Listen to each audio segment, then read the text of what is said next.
Sebelum kita masuk pada kisahnya Samiri yang membuat patung seperti anak sapi yang kemudian disembah oleh Bani Israel,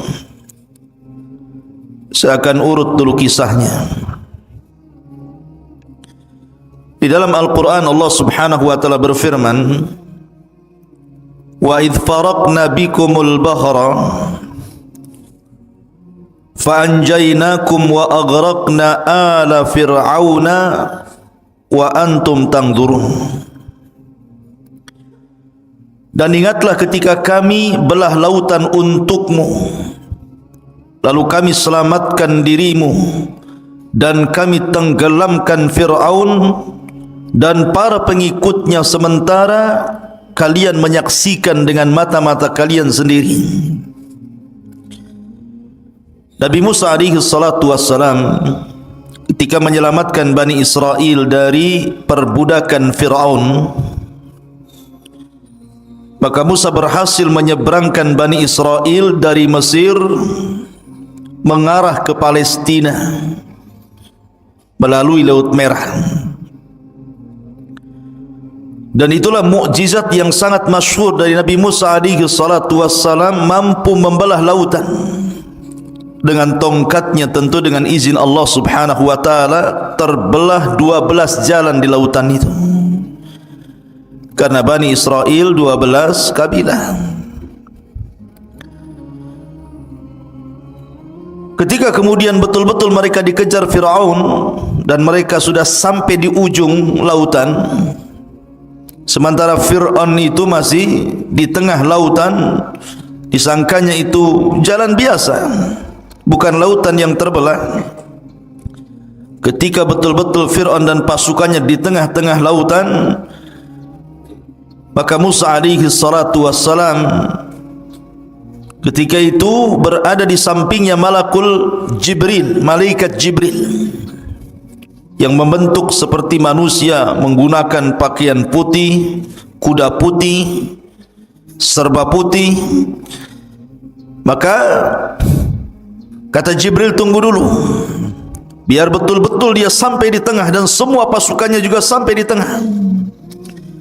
Baru ketika betul-betul ada di tengah, kata Jibril, sekaranglah kau pukulkan tongkatmu itu.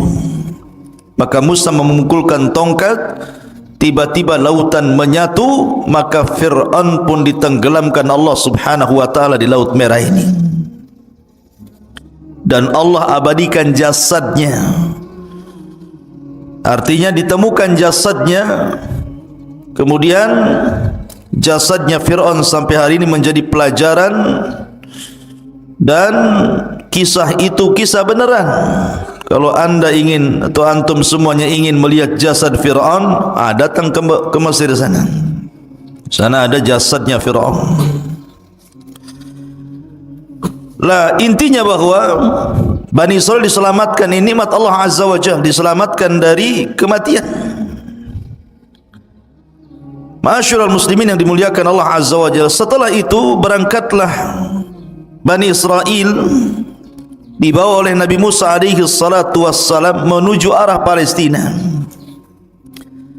Di tengah jalan rupanya mereka melewati sebuah perkampungan yang kampungnya itu nyembah berhala, sementara mereka sudah mentauhidkan Allah Azza wa Jalla, menyembah berhala. Tiba-tiba kemudian salah satu dari kaumnya Bani Israel ini mengatakan kepada Musa, ya Musa, ij'al lana ilahan kama lahum alihah. Wahai Musa, jadikanlah untuk kami banyak Tuhan lah, masa satu Tuhan saja? Maka Musa heran, sudah diberikan hidayah, menyaksikan ditenggelamkan Fir'aun, menyaksikan mukjizat yang banyak dari Musa, sudah mentauhidkan Allah, mau kufur. Makanya Musa alaihi salatu wassalam mengatakan, innakum qaumun tajhalun, kalian ini kaum yang bodoh, sudah diberikan hidayah tauhid mau sesat pula. Akhirnya Musa pun marah kepada Bani Israel. ketika Nabi Musa alaihi salatu wassalam sudah berada betul-betul di perbatasan, tinggal masuk saja ke Palestina itu, sudah sampai di padang pasir yang mendekati Palestina. Rupanya tidak bisa masuk ke Palestina. Kenapa demikian? Karena memang bumi yang disucikan itu di Palestina itu sudah dikuasai orang lain, di mana tidak mungkin Musa alaihi salatu wassalam membawa Bani Israel ke dalam Ardul Muqaddasah, bumi yang disucikan Palestina itu, kecuali harus berperang melawan sebuah kaum yang disebut dengan Jababirin minal Amalikah. Kaum Jababir dari Amalikah, dari kaum Amalikah itu yang menempati Ardul Muqaddasah, negeri Palestina. Jadi siapa yang menempati sebuah kaum Jababirin dari kabilah Amalikah, di situ sudah duluan menempati Baitul Maqdis. Maka kemudian Musa alaihi salatu wassalam diperintahkan untuk jihad. Jihad pertama kali. Sebelumnya Bani Israel tidak pernah perang. Kalian harus siap-siap perang, bertempur, merebut Baitul Maqdis dari Amalikah. Bahkan Yusha ibn Nun yang ketika itu sangat dipercaya Nabi Musa alaihi salatu wassalam, yang menemani Musa saat pergi mencari Khidir adalah Yusha ibn Nun, pembantunya. Yusha ibn Nun mengatakan, ya qaumi idkhulu alaihim min babil Madinah kama amarakum yansurkumullahu fala ghaliba lakum. Wahai kaumku, masuklah kalian dari pintu depan, pintu kota, dan kalau seandainya kalian akan perang, maka Allah subhanahu wa ta'ala akan memberikan kemenangan dan tidak terjadi kekalahan kepada kalian. Tapi Bani Israel ini ketakutan, pengecut, tidak mau perang, takut mati. Akhirnya kemudian mereka mengatakan, lan nadkhulaha abada madamu fiha. Selama orang Amalikah itu masih ada di situ, kemudian kami harus perang melawan Amalikah, kami tidak akan masuk ke situ. Kemudian mereka pun lancang kepada Musa dan mengatakan, idhhab anta wa rabbuka faqatila inna hahuna qaidin. Hei Musa, kalau engkau ingin perang, sono berangkat sendiri, ajak Tuhanmu perang berdua, kami nonton di sini siapa yang kalah siapa yang menang. Kurang ajar tidak tuh? Ya. Asal sama nabinya bilang begitu. Kalau kau mau perang, pergi sana sendiri katanya. Ajak Tuhanmu, perang berdua sana katanya. Kami enggak mau di sini. Karena mereka menolak, tidak mau perang, tidak mau berjihad, tidak mau mengambil Baitul Maqdis. Ini pula yang menyebabkan Allah subhanahu wa ta'ala mengazab Bani Israel. Dengan cara apa?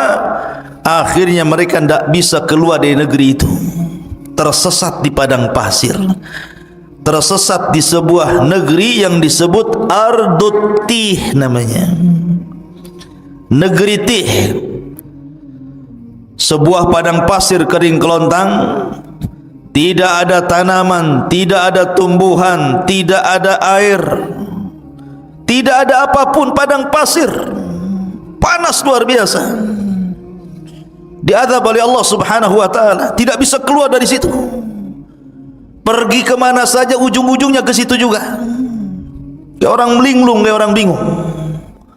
Lebih-lebih kemudian padang pasir itu saya katakan tadi, tidak ada tumbuhan, tidak ada tanaman, tidak ada pepohonan, tidak ada burung, tidak ada apapun. Betul-betul kering kelontang, panas terik luar biasa. Mereka tidak bisa keluar dari situ, tersiksa hidup mereka. Itulah disebut dengan Tih. Berapa puluh tahun mereka diuji oleh Allah. fa innaha muharramatun alaihim arba'ina sanatan yatihuna fil ardi fala ta'sa 'alal qaumil fasiqin. Dan negeri Tih itu digambarkan dalam surah Al-Maidah ayat 26. Yatihun, maksudnya di negeri Tih.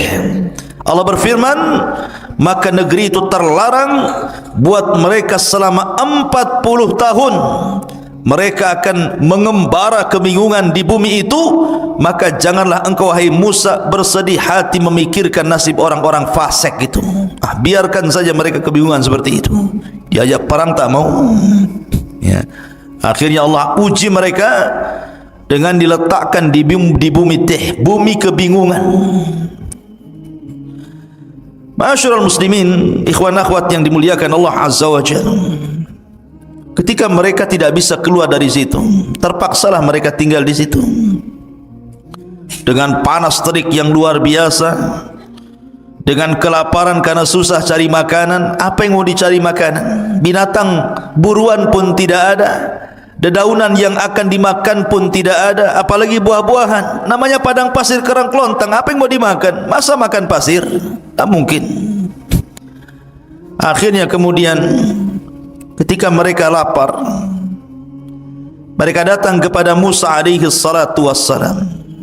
Ya Musa, kami lapar, kami pengen makan. Tolonglah berikan kepada kami makanan. Berdoalah kepada Rabbmu agar diturunkan makanan kepada kami. Subhanallah, Allah Karim.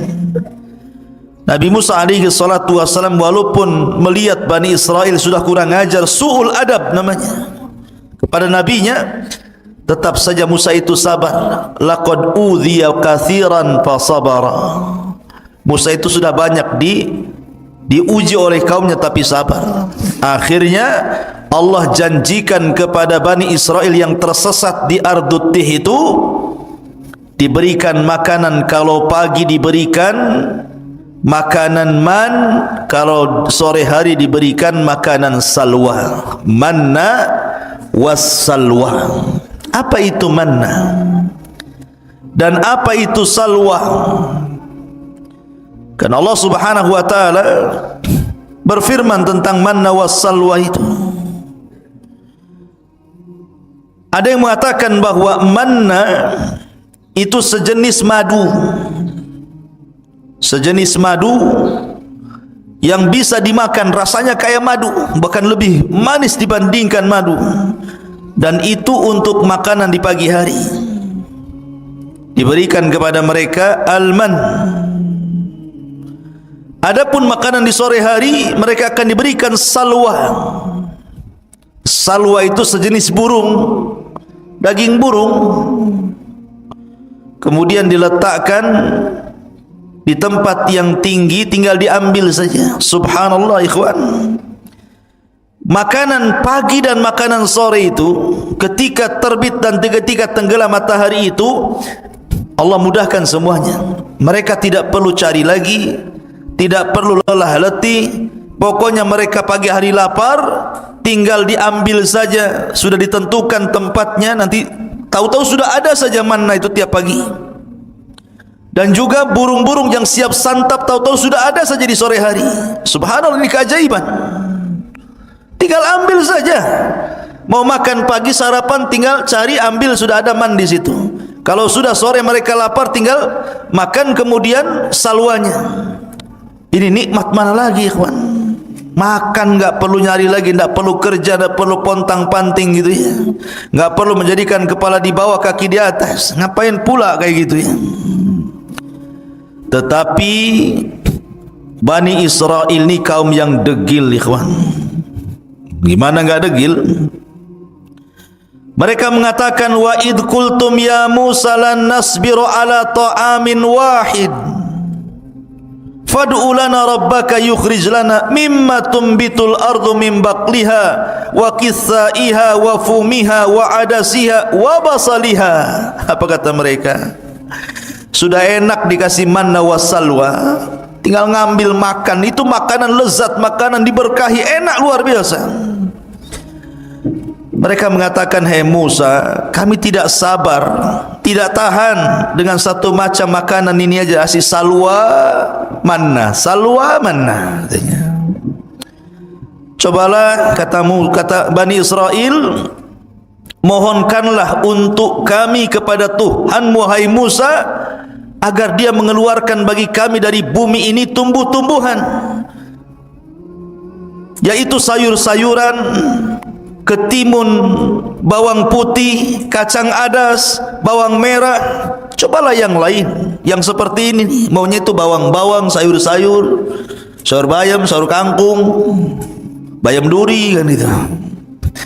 Maunya itu yang gitulah. Mana wasal maka kami bosan, katanya. Lihat bagaimana orang-orang Bani Israel ini aneh. Allah sudah berikan makanan terbaik, mau pula makanan-makanan yang rendah-rendahan. Makanya Musa mengatakan kepada Bani Israel, qala atastabdiluna alladhi huwa adna billadhi huwa khair, ihbitu Misra. Kata Musa alaihi salatu wassalam, kenapa kalian mengganti makanan baik dengan makanan yang rendah? Itu rendah itu. Bawang merah, bawang putih, sayur-sayur itu makanan rendah. Kau bisa datang kemana saja ada itu. Kenapa harus minta kepadaku? Tapi mana salwa ini tidak bisa dicari, karena itu makanan dari Allah subhanahu wa ta'ala langsung. Tapi kalau hanya bawang putih, bawang merah, kacang-kacangan, sayur-sayuran, kau tinggal pergi ke mana daerah di situ. Misron di sini bukan Mesir, tapi daerah mana saja itu mudah dicari. Kenapa pula kemudian kalian tidak mau memakan manna wassalwa lagi?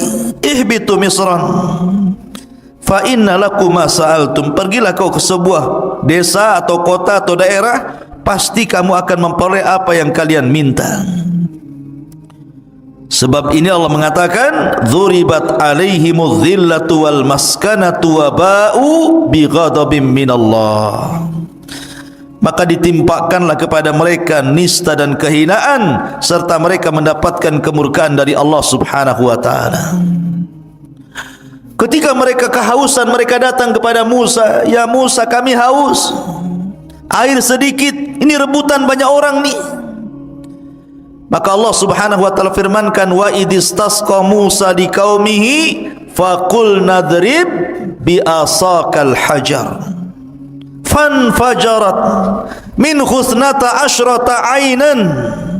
Dan ingatlah ketika Musa memohon air untuk kaumnya, lalu kami berfirman, pukulkanlah tongkatmu pada batu itu, niscaya akan memancarkan padanya 12 mata air. Maka Musa pun kemudian memukulkan ke batu di padang pasir itu, keluar 12 sumber, 12 sumur. Kenapa? Karena kabilah Bani Israel ada 12, jadi jangan rebutan. Kamu punya sumur masing-masing nih. Ya, kamu jangan kabilah ini, jangan kau minum di sini, sumurmu yang sana. Jadi jumlah sumur disesuaikan dengan jumlah kabilah.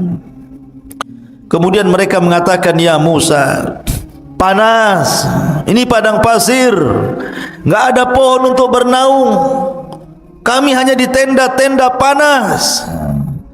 Akhirnya mereka pun kemudian meminta kepada Musa alaihi salatu wassalam agar Allah menaungi mereka.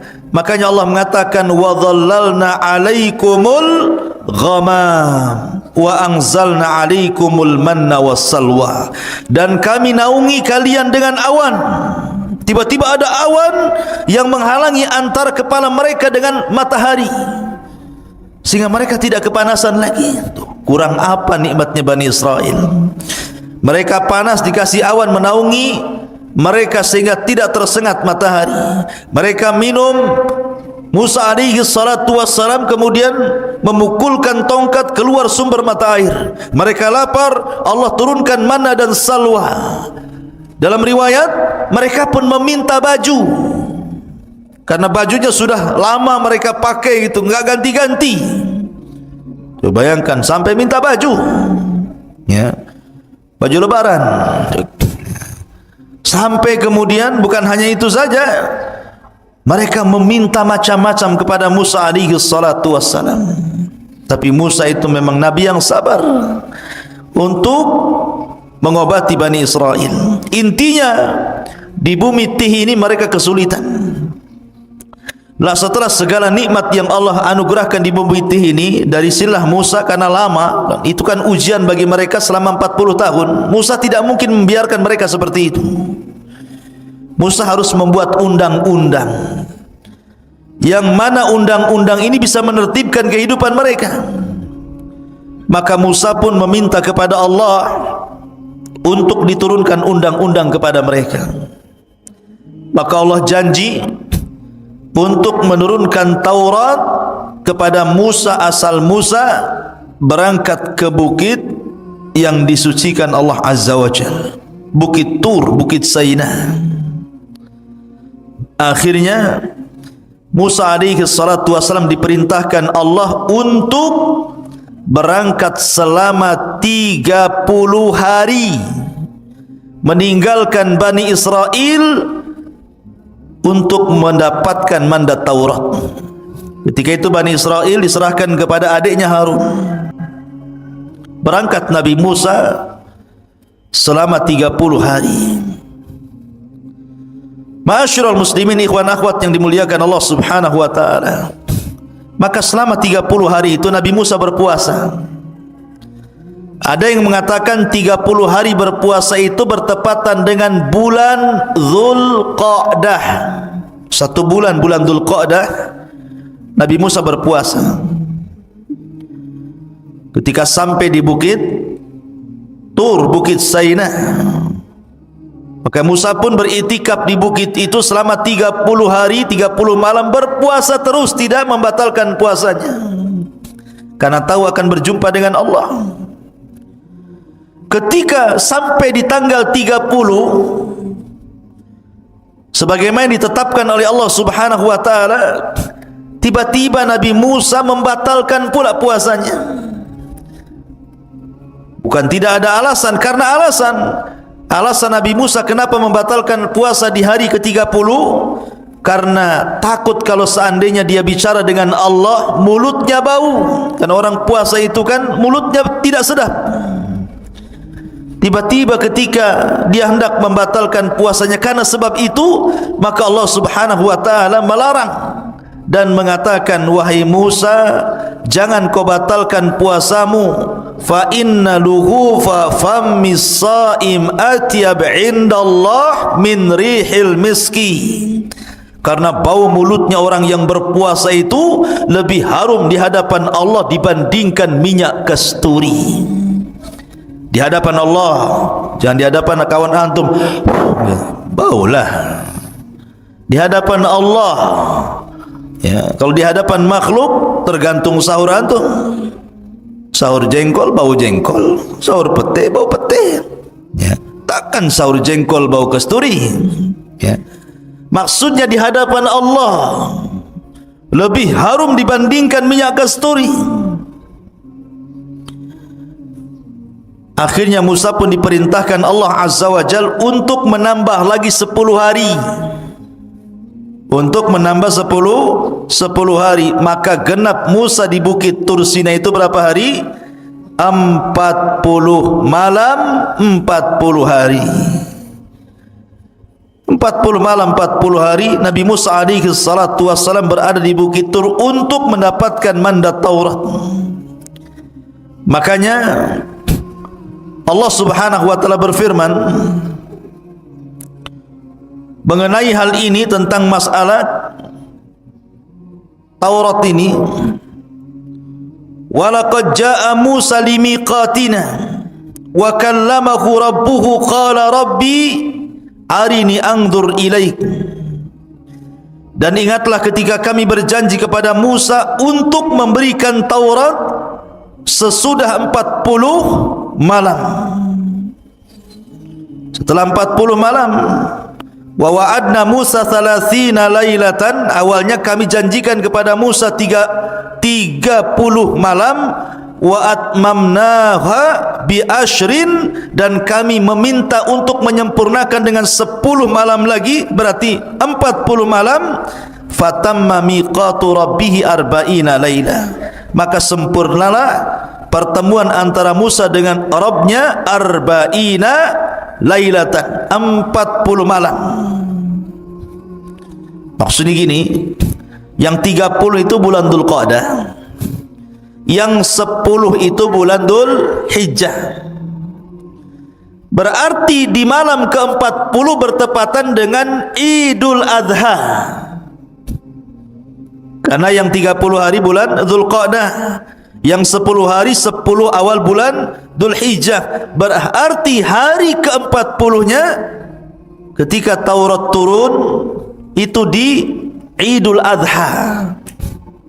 Idul Adha tanggal 10 Dzulhijjah, dan di sini pula Allah menyempurnakan Islam dengan menurunkan surat Al-Maidah, Al-yawma akmaltu lakum dinakum wa atmamtu alaikum ni'mati wa raditu lakumul Islam madina.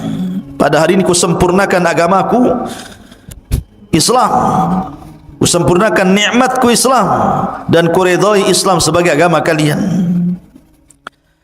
Maka setelah mendapatkan Taurat, tiba-tiba Musa alaihi salatu wasalam berkeinginan untuk ingin menatap Rabbnya, ingin melihat Rabbnya kayak apa yang selama ini selalu bicara di balik tabir, dan tabirnya Allah adalah cahaya. Pengen tahu kayak apa bentuknya, kayak apa wajahnya.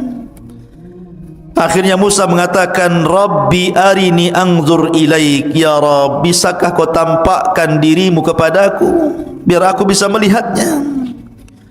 Maka Allah Subhanahu wa taala mengatakan, lan tarani walakin dur ilal jabal fa in istaqarra makana fasawfa tarani.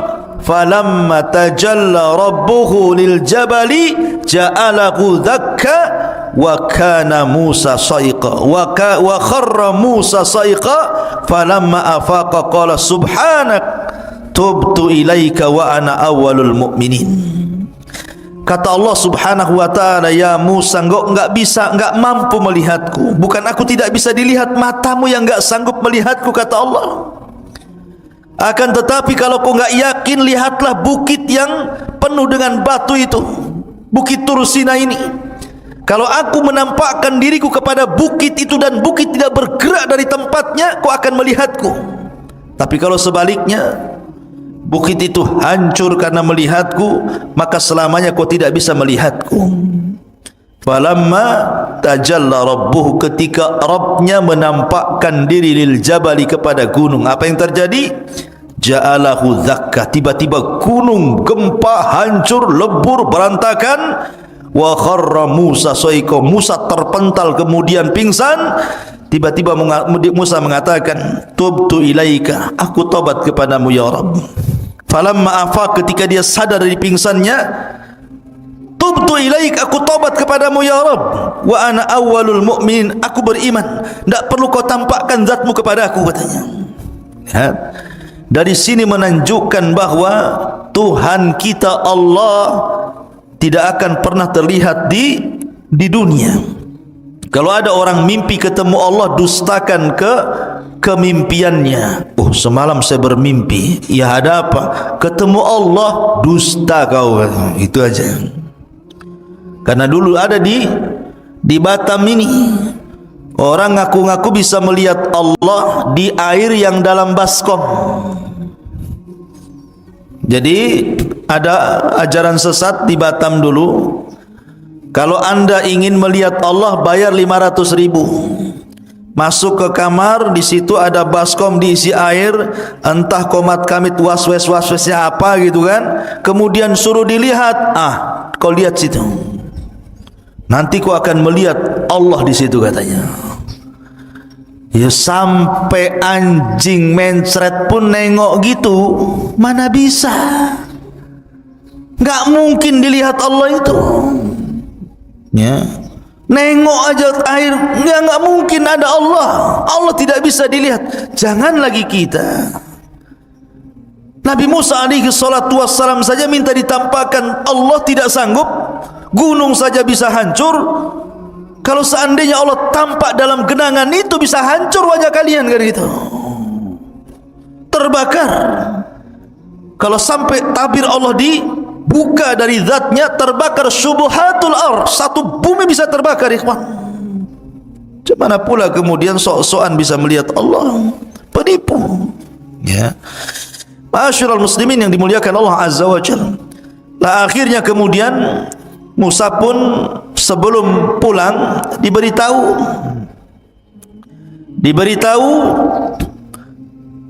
bahwa Samiri, ini kisahnya, bahwa Samiri 10 hari sudah berhasil menyesatkan Bani Israel. Allah Subhanahu wa taala mengatakan tentang kisah Samiri ini, wa ma'ajalaka an qaumika ya Musa, dan mengapa engkau datang lebih cepat dari kaummu hai Musa? Qala hum ulai ala athari wa ajiltu ilaika rabbi litarda. Dia Musa berkata, itu mereka sedang menyusulku, aku akan segera datang kepadamu Tuhanku, karena engkau ingin dan karena aku ingin mendapatkan ridhamu. Kemudian qala fa inna qad fatanna qaumaka min ba'dika wa adhallahumus Samiri. Dan Allah berfirman, sungguh kami telah menguji kaummu wahai Musa setelah engkau tinggalkan selama 40 malam, dan mereka telah tersesatkan oleh Samiri. Jadi begini, ketika Musa berangkat meninggalkan Bani Israel berapa hari tadi? 30 hari. Kemudian disempurnakan 10 hari menjadi 40 hari. Jadi dari 30 hari itu Samiri belum buat ulah tuh. Samiri buat ulah itu 10 hari ketika Nabi Musa menambah hari puasanya. Mereka sesat selama 10 hari. Bayangkan, hidayah itu milik Allah, ikhwan. Mereka mengikuti Musa bertahun-tahun, disesatkan dengan Samiri cuma 10 hari saja. Bagaimana cara menyesatkannya? Samiri ini terjadi khilaf para ulama, siapa Samiri. Ada yang mengatakan Samiri ini salah satu dari Bani Israel. Ada yang mengatakan Samiri itu artinya dia bukan dari Bani Israel, dia kaum Kibti, kaumnya Fir'aun, tapi mengikuti ajaran Musa. Pura-pura munafik, mengikuti ajaran Musa, kemudian ikut di belakang Nabi Musa. Lah ketika Musa menyeberangi lautan, nih Bani Israel ini mereka berat membawa emas-emas orang-orangnya Fir'aun. Jadi ada sebagian emas-emas itu diambil dari tetangga-tetangga mereka waktu di Mesir. Ada yang pinjam uang mereka kan berupa dinar emas gitu ya. Ada yang kemudian pinjam, ada yang kemudian bekerja dapat gaji duluan, kerjanya belum selesai. Pokoknya banyak. Intinya bahwa itu emas-emas itu tidak boleh dibawa karena bukan hak mereka. Maka mereka bertanya kepada Nabi Musa, bagaimana dengan emas-emas kami wahai Musa? Apakah ini halal untuk kami? Kata Musa, tidak halal. Emas-emas itu harus kalian buang di lautan ini. Jadi ketika mereka berjalan di lautan itu yang sudah jadi jalan, dibuanglah emas-emas itu sampai ke pinggir sana. Lah Samiri melihat ada buang emas banyak-banyak. Oh, ini emas banyak, kenapa pula dibuang-buang katanya. Diambilnya, dikutipnya satu-satu, akhirnya dapatlah 1 karung emas-emas yang dilempar-lempar itu. Kemudian setelah itu Samiri melihat ada orang berbaju putih, berkuda putih di samping Musa, dan seolah-olah dia pula yang memberikan instruksi. Kata orang putih begini, maka Musa akan begini. Kata orang putih begitu, maka Musa akan begitu. Samiri kaget, kenapa Musa diperintahkan orang itu? Nah, dari sini Samiri curiga, karena memang itu jelmaan malaikat, utusan Allah Azza wa Jalla. Diperhatikan terus orang ini. Kemudian diperhatikan kudanya, dan apabila kuda itu melangkah, bekas langkahnya itu, bekas pijakannya itu, tanahnya diambil sama dia. Diambil kemudian ditaruh di kresek di bawah.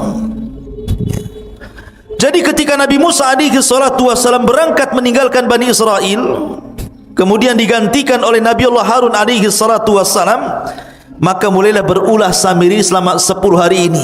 Emas yang tadi dikutip itu oleh Samiri kemudian dibakar, kemudian dicetak, kemudian jadilah anak sapi, patung anak sapi yang membentuk Samiri. Kenapa anak sapi?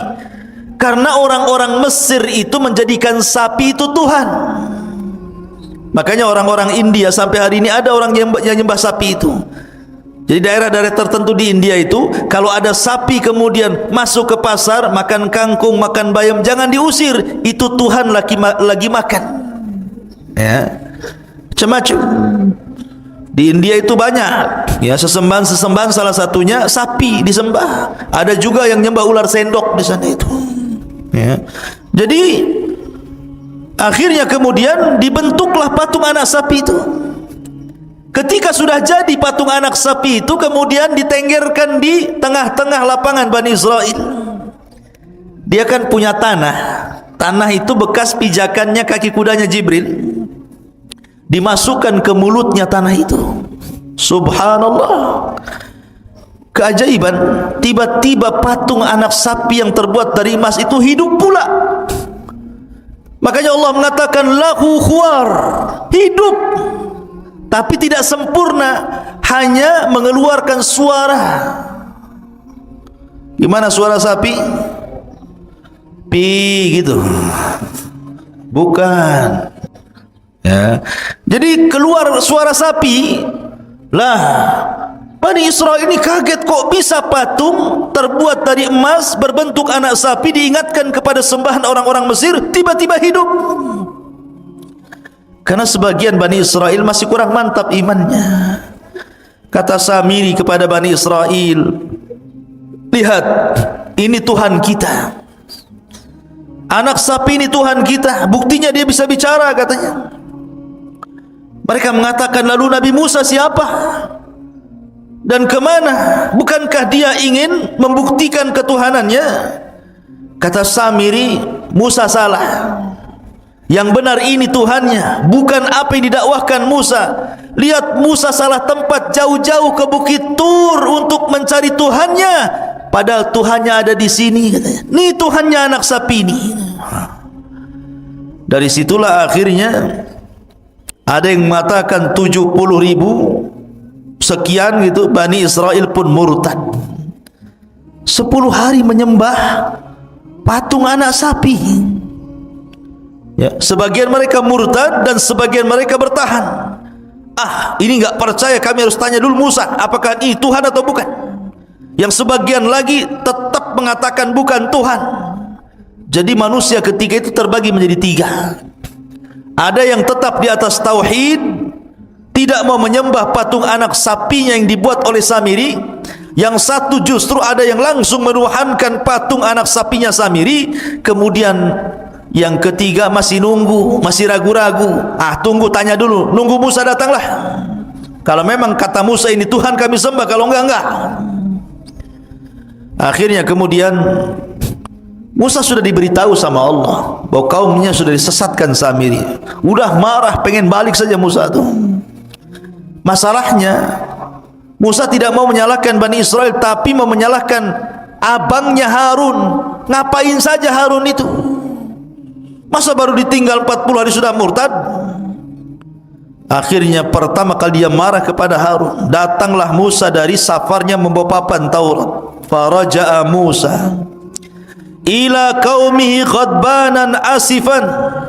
Qala ya qaumi alam ya'idukum rabbukum wa'dan hasanan afa atala 'alaikul ahdu am aradtum an yahilla 'alaikum ghadab min rabbikum fakhlaftum maw'idi.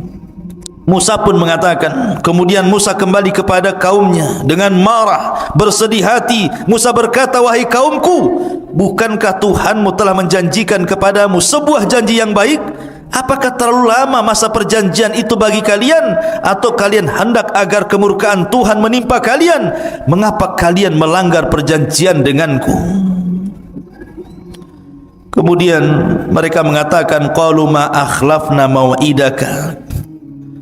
bimalkina walakin hammalna auzaran min zinatil qaumi faqadhafnaha fakadzalika alqas Samiri.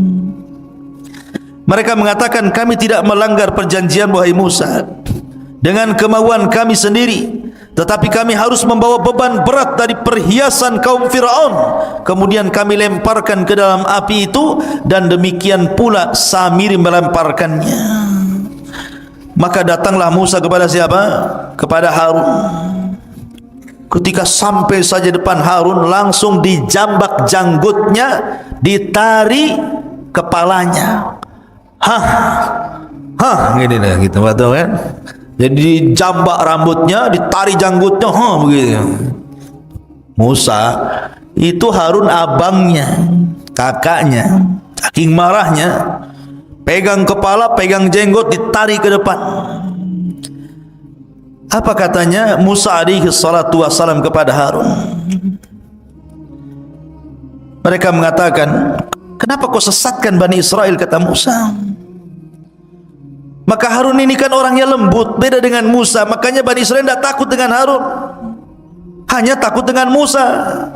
Makanya Harun mengatakan, ya ibna la ta'khud bi lihyati wala bi ra'si, inni khashitu an taqula farraqtu baina Bani Israel wa lam tarkub qawli. Harun mengatakan, wahai putra ibuku, maksudnya Musa, janganlah engkau pegang janggutku, jangan pula kau pegang kepalaku, lepaskan. Aku sungguh khawatir engkau akan berkata kepadaku, engkau telah memecah belah Bani Israel dan engkau tidak memelihara amanahku. Artinya aku sudah berusaha menarik mereka ke dalam tauhid, tapi mereka ngeyel, degil. Macam mana harus aku lakukan? Mereka hanya takut kepadamu dan tidak takut kepadaku. Akhirnya ketika datang Samiri, Samiri pula menyesatkannya. Maka akhirnya dilepaslah Harun, kemudian mencari Samiri. Datangkan Samiri kepadaku. Maka datanglah Samiri, dihadapkan kepada Musa. Marah Musa. Kata Musa, qala fama khatbuka ya Samiri. Hei Samiri, apa yang mendorongmu melakukan seperti itu? Kenapa kau sesatkan Bani Israel? Kata Samiri, qala basartu bima lam yabsuru bi, faqabadtu qabdatan min atharir rasul fanabattuha wa kadzalika sawwalat nafsi. Dengan entengnya Samiri mengatakan, aku mengetahui sesuatu yang tidak mereka ketahui, hai Musa, dan aku ambil segenggam tanah dari jejak Rasul, maksudnya Jibril, kakinya kudanya Jibril, lalu aku melemparkannya ke dalam api yang di situ sedang dicetak anak sapi Samiri. Demikianlah nafsuku yang memerintahkanku. Jadi ketika Musa, siapa atas perintah siapa kau lakukan itu, kata Musa, maka Samiri dengan tenang mengatakan, nafsuku yang memerintahkan. Subhanallah, dengan entengnya. Akhirnya kemudian Musa pun marah. Maka sebagai hukumannya, Nabi Musa alaihi salatu wasallam berdoa kepada Allah agar Samiri tidak boleh mendatangi manusia, dan manusia tidak mungkin mendatangi Samiri. Dia akan hidup sendiri selamanya. Ya, itu sebagai hukumannya, akan hidup sendiri. Manusia tidak bisa bicara, dia pun tidak bisa bicara dengan manusia. Tetapi memang Al-Quran dan Sunnah tidak menjelaskan kematiannya, karena Samiri habis diusir oleh Musa dan tidak diperkenankan untuk hidup di zaman di lingkungan Bani Israel. Sehingga ada yang menyangka bahwa Samiri adalah Dajjal di akhir zaman. Tapi kita katakan Dajjal bukan Samiri, dan Samiri bukan Dajjal. Dajjal lain orangnya, Samiri pun lain orangnya. Ya. Intinya bahwa Nabi Musa alaihissalam kemudian mengadab Samiri dengan cara berdoa kepada Allah agar dia tidak bisa ditemui manusia dan dia tidak bisa menemui manusia, sendiri hidupnya. Kemudian melihat Nabi Musa marah, maka mereka disuruh bertobat. Bani Israel yang menyembah patung anak sapi itu suruh tobat. Tiba-tiba kemudian diilhamkan kepada mereka untuk mengucapkan la illam yarhamna rabbuna wa yaghfir lana lanakunanna minal khasirin. Kalau Rabb kami tidak merahmati kami dan tidak mengampuni dosa-dosa kami, kami termasuk orang rugi. Terus itu yang dibicarakan oleh orang-orang yang nyembah patung itu. Masalahnya Musa mengatakan, aku datang sudah bawa papan Taurat ini. Dan isi papan ini kalau sampai ada orang musyrik seperti kalian, hukumannya adalah saling bunuh-bunuhan. Kalian harus pulang, ambil bawa pisau dapur, tusuk-tusuk kalian, saling tusuk di antara kalian, saling bunuh di antara kalian. Itu tobatnya. Karena Allah mengatakan, wa idh qala Musa liqaumihi, wa idh qala Musa liqaumihi, dan ketika Musa berkata kepada kaumnya, ya qaumi innakum zalamtum anfusakum bittikhadikumul ijla fatubu ila bariikum faqtulu anfusakum dzalikum khairul lakum inda bariikum fataba alaikum ila akhiril ayat. Wahai kaumku, karena kalian sudah menzalimi diri kalian menyembah patung anak sapi, tobat kalian. Tapi tobatnya faktulu anfusakum, bunuh diri-diri di kalian. Mak, tobatnya ngeri. Kalau antum di dalam Islam, kalau orang datang ke dukun kemudian menyesal, tinggal balik syahadat, balik ke Islam. Ini tidak. Kalau orang sudah melakukan kesyirikan, maka cara tobatnya harus saling membunuh. Anda bawa pisau dapur, saya bawa gergaji, bawa peranglah sampai mati, sampai dua-duanya mati. Dan itu lebih baik. Sebab kalau mereka menolak untuk saling membunuh, mereka pun akan mati juga. Karena ketika mereka menolak untuk saling membunuh, maka mereka teringat dengan Nabi Musa. Musa pernah mengangkat bukit Tur, kemudian diletakkan di atas kepalanya. Tobat atau dilempar bukit ini, katanya. Kalau tidak tobat, mati juga kena gunung. Kalau tobat, mati juga, sama-sama mati. Masalahnya kalau tobat mati, mati syahid. Tapi kalau mati kena lempar gunung, mati sangit namanya. Enggak syahid kan gitu, karena kena azab ya. Akhirnya mereka perang, saling bunuh-bunuhan, dan itu lebih baik bagi mereka. Matilah hampir 7.000 Bani Israel gara-gara menyembah patung anak Samiri ini. Dia jahatnya Samiri, munafik, menyesatkan. Akhirnya kemudian Nabi Musa pun setelah kasus Samiri ini tetap masih tidak bisa keluar dari Ardut Tih itu, maka Allah Subhanahu wa taala takdirkan Musa pun meninggal. Tapi sebelumnya Harun meninggal, baru kemudian Musa. Bagaimana Harun meninggal? Dikatakan oleh ahli tafsir, jadi suatu ketika Nabi Musa dan Harun ini naik ke atas bukit, meninggalkan Bani Israel karena lelah gitu kan, ingin santai berdua saja, naik ke atas bukit. Tiba-tiba di atas bukit itu melihat ada pohon di situ. Kemudian tiba-tiba Harun alaihi salatu wassalam mengatakan, ya Musa inni uhibbu an anama ala hadas sarir. Dan di bawah pohon itu kayak ada tikar, sudah ada tikar, ada pohon, ada tikar. Kata Harun, ya Musa, kayaknya saya ingin tidur di sini. Kata Nabi Musa, nam alaih, silahkan tidur. Tapi kemudian Harun mengatakan, inni akhafu ayyatiya rabbu hadal bait fayaghdhabu alayya. Tapi aku takut wahai Musa, kalau seandainya aku tidur di sini, tiba-tiba Rabb pemilik rumah ini kemudian datang dan murka kepadaku. Kata Musa, la tarhab, jangan takut, aku akan melindungi dirimu, tidur saja. Kata Harun mengatakan, ya Musa, kau juga tidurlah di sini di sampingku. Jadi kalau ada apa-apa kau bertanggung jawab. Akhirnya kemudian Nabi Harun tidur, Musa pura-pura tidur. Rupanya Allah Subhanahu wa taala mengirim malakul maut. Ketika tidur itulah Harun dicabut nyawanya, kemudian diangkat ke langit dengan tikar-tikarnya sekali. Itu dalam sebuah riwayat yang dikatakan oleh Imam As-Sudi. Tapi dalam riwayat yang lain, riwayat Ali bin Abi Thalib radhiyallahu an, Intinya ketika Harun dan Musa meninggalkan Bani Israel, tiba-tiba kemudian Allah mengurum malakul maut. Kemudian malakul maut ini mencabut nyawa Harun. Kemudian akhirnya malaikat ini membawa jasadnya, kemudian menguburkannya entah di mana, tidak ada yang tahu. Musa pun sedih, kemudian kembali menemui Bani Israel. Harusnya saat kesedihan ini dihibur, malah dituduh pula dia yang membunuh Nabi Harun. Ya bayangkan, Bani Israel marah kepada Musa, kau bunuh Harun dia katanya. Karena Harun itu Nabi yang dicintai Bani Israel, orangnya lembut, maka dicintai, disukai Bani Israel. Kalau Musa itu orangnya keras, ditakuti Bani Israel. Jadi ketika berdua jalan ke bukit, kok pulang sendirian, tiba-tiba Harun tidak ada. Akhirnya mereka marah kepada Musa, aqaltalta Haruna ya Musa, kenapa kau bunuh Harun wahai Musa?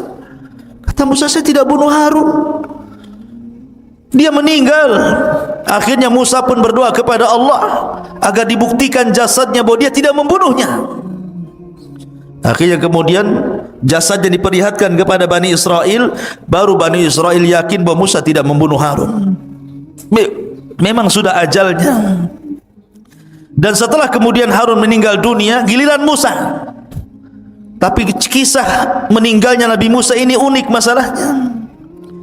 Disebutkan dalam hadis Abu Hurairah radhiyallahu anhu, Rasul yang mengatakan, jaa malakul maut, datang malaikat maut ila Musa ibn Imran, menuju Musa ibn Imran. Faqala lahu, dan dia pun berkata kepadanya, aku utusan Rabbmu, dan engkau sudah saatnya harus meninggal wahai Musa. Marah Musa kepada malakul maut. Falattama Musa alaihi salatu wassalam aina malakil mauti fafaqaha. Tiba-tiba Musa menampar wajah malaikat maut, keluar kedua matanya. Coba malaikat maut ditampar sama Musa sampai keluar kedua matanya. Ya, dia bilang, kau mau nyawut nyawaku ya? Tampar akhirnya. Dia tidak tahu kalau itu betul-betul malakul maut, utusan Allah masalahnya. Hadis ini sahih. Maka akhirnya kemudian dikembalikan lagi kedua matanya, kemudian pergi lagi, terbang lagi menemui Allah Azza wa Jal, dan mengatakan, ya Rabb, Musa tidak mau dicabut, malah aku pula ditampar dia katanya. Maka akhirnya Allah mengatakan, sudah, berangkat lagi kau Musa, aku yang utus engkau. Katakan kepada Musa, saatnya dia meninggal, usia dia sudah selesai.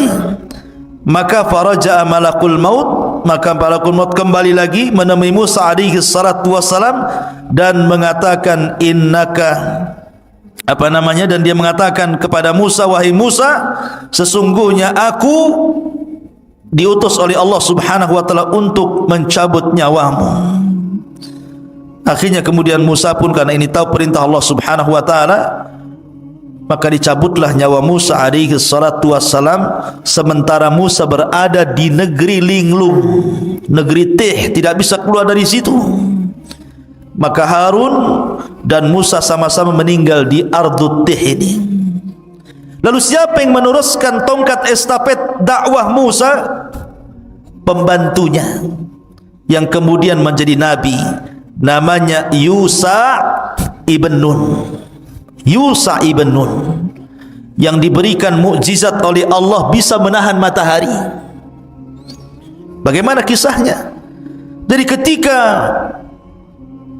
kelompok-kelompok pengecut yang diajak perang itu sudah mati semuanya, generasi-generasi itu mati semuanya, datang generasi baru, anak-anak muda pemberani dipimpin Yusa bin Nun, baru mereka mau perang.